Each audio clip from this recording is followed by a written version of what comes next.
Alright, so we're back talking some more Season 4 review. We're on to Part 2 now. Thankfully, we only had to wait 1 month in between Part 1 and Part 2 because I could not wait to get on to Part 2 because of those big reveals at the end of Part 1. The reveal that Reese was the Eat the Rich killer and this battle on the horizon between Reese and Joe and all the twists and turns that came along with that battle. Now, Part 1 had its fair share of twists and turns, which I thought, for the most part, was executed pretty well. Part 2 has a fair amount of twists and turns as well into the narrative, some of which I think work a lot better than others, which I will get into eventually once I get into the spoiler section of the review. Part 2 does do a solid job building upon the foundation set in place in Part 1, keeping the pressure on Joe in this battle of the wits between him and Reese, and this race to stop him once and for all. Since now that Joe and Reese's secrets are out in the open with each other, if you will, there's a lot of great banter that comes between them over the course of Part 2 that adds a whole lot to the continuously building tension brought forth from them consistently butting heads. Of course, we've seen Joe in these type of scenarios before where he's trying to craft these big elaborate plans to try and get himself out of trouble,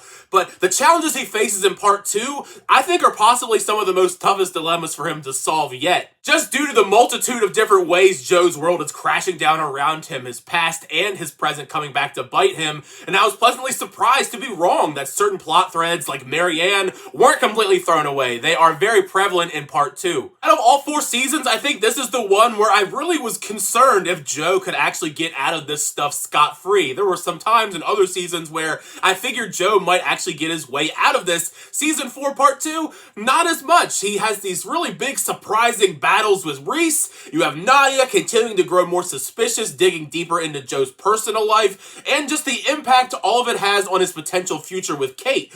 All of this, coupled with seasons worth of baggage, like I said previously, seems to have finally actually caught up with Joe and the wear and tear internally on Joe's psyche. Because as fun as it is watching Joe run around and do all of these things in Part 2, you see that internal struggle and that battle inside of him, whether or not he's going to slip back into darker tendencies or he's going to try and do the right thing for once. At least the Joe Goldberg version of the right thing. It's a very different type of right thing than a regular person. Which, if it wasn't clear already, Penn Badgley continues to be the shining beacon of light for you, and his performance is stellar, which sucks because a lot of the supporting cast in Part 2 of Season 4, I think kind of regressed. I don't think any of them particularly were that memorable, particularly with Kate, who I thought was a decent supporting character in Part 1 and really doesn't shine so much in Part 2. There were those intriguing elements that were brought up with her backstory, and we kind of explored a little bit here with her and her father, this shady businessman type, but it never feels like it really materializes to anything, and the romantic chemistry between Joe and Kate, I think, also kind of stagnates in Part 2.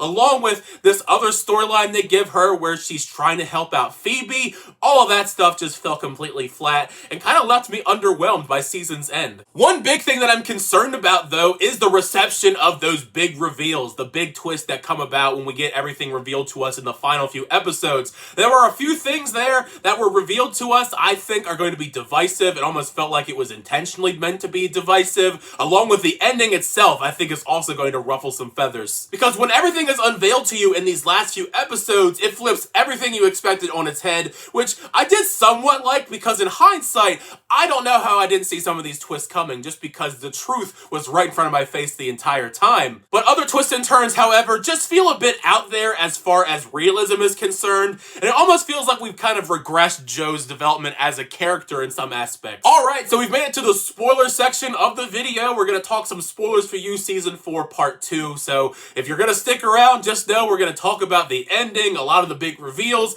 and potentially some of the future plans on where we're maybe going to take the show if there is another season, which it seems like there potentially could be with how we wrap things up. So that was all your warnings. Let's get into some spoilers. Okay, so let's start from the beginning. I don't know about you guys, but I certainly was caught off guard by the whole reveal that Joe actually was the one that was killing everybody this entire time. He was the Eat the Rich killer, and he imagined everything with Reese. It was kind of like a Fight Club Tyler Durden style situation where this Reese has mostly been imaginary this entire time. At first, I was like Joe. I didn't want to believe that this was the twist. I thought maybe Reese had a twin brother that we didn't know about, and that was the one that Joe killed, but no. Reese actually was the one that was murdered. It was a whole fictional Reese pretty much the entire time. It was certainly an effective twist. I didn't see it coming, even though I should have, because even when we get the reveals that all the times they pretty much interacted with each other, there was nobody else around in the conversations. I'm more torn on the fact that Joe has this kind of mental collapse and he separates his good side from his bad side to the point where Reese is like literally a devil on his shoulder, influencing him to do bad things the last few episodes and bothering him. It just, to me, felt a little bit silly. It just feels kind of irresponsible when it comes to real mental health issues, on top of the fact that Joe's solution to everything was to kill himself. Jump off a bridge and kill himself. I mentioned Tati Gabrielle a little bit earlier, but a lot of her stuff is spoiler heavy, so I couldn't talk about it till now. But I am so relieved that her character wasn't actually tossed aside and we forgot about her. She's a very important role to part 2, and she is excellent in this role. I felt so terrible for her though, because she is stuck inside of the box, the infamous box that I was kind of worried it was not going to be featured in this. Not only did I feel bad for her because she was drugged and got thrown in that box, but the fact that Joe completely forgot about her being inside of that box, forgot about the box completely because of his mental problems, so she's just withering away, slowly dying down there, trying her best to survive on crackers and water for who knows how long. It was fortunate in her case that Nadia was so suspicious of Joe, so she kept breaking into his apartment and stealing things and inevitably found the key and found her, so she eventually got away. Otherwise, who knows if Joe would have ever found her down there. I suppose if there's one thing that I kind of liked about Joe having this mental break is because of him having this severe mental break towards the very end of season 4 part 2. We get this whole entire crazy vision where Gemma is haunting him and then Beck comes back to haunt him, and then the coolest one of all, we get a moment here with Love once again, which I was very surprised that they teased in the trailer because I knew what they were doing, manipulating the people, making them think that Love somehow miraculously survived. No, she's still pretty dead, but Joe is just completely insane. But Victoria Pedretti was great. It really made me miss the character a whole lot this season. Going back to Nadia, I'm kind of unsure how I feel about this twist, if you will, that she actually outsmarted Joe, making it look like Marion killed herself, and then she gets away. Marion gets to live happily ever after, and she thinks that she's going to catch Joe, and it feels like a complete moot point because by the season's end, it doesn't really materialize to anything as far as capturing Joe as a culprit. A lot of the general wrap-up here is kind of frustrating because it really seemed to me like Joe potentially finally was going to go down for all the horrible things he did, and in the end, he gets away with everything. He gets very lucky once he kills Kate's father, that Kate inherits everything, is completely fine with Joe's horrible past, and she gives him this whole PR team to fix his past. Joe Goldberg is resurrected, and now Joe Goldberg is like this very rich socialite, Jeff Bezos, Elon Musk type of character, which just feels like we've kind of regressed the character as a whole. Or at the very least, it feels like we're more or less in the exact same spot with Joe as we were back when he was married to Love, because Love was a very rich individual with a prestigious family that had a lot of money and resources to get him out of trouble. This is very much the exact same thing. The only difference here is, I guess, Kate is a little bit less insane, which Joe, I guess, can manage more, manipulate more.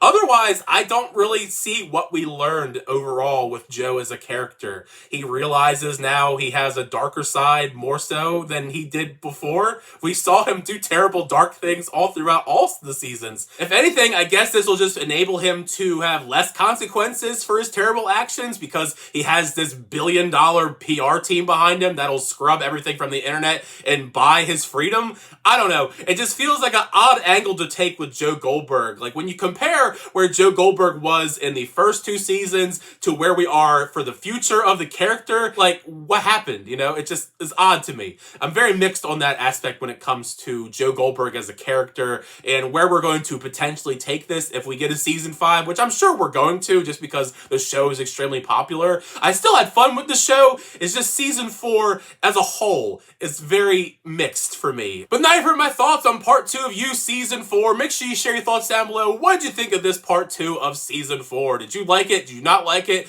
And share Share all your spoiler thoughts down below in the comment section as well. How'd you feel about all the big reveals when it comes to Joe, Reese, Love, Marianne, and all the other twists and turns involving anything else? And do you have any ideas on how you feel about the future of the character going forward after this stuff revolving around Joe and Kate? Share all your thoughts down below, because part of the fun is having that conversation with you guys in the comment section down below. Thank you guys always for the videos. I always do appreciate it. Make sure you like on the video and also subscribe to the channel so I always update reviews, reactions, unboxings, and more. Next time, see you guys later.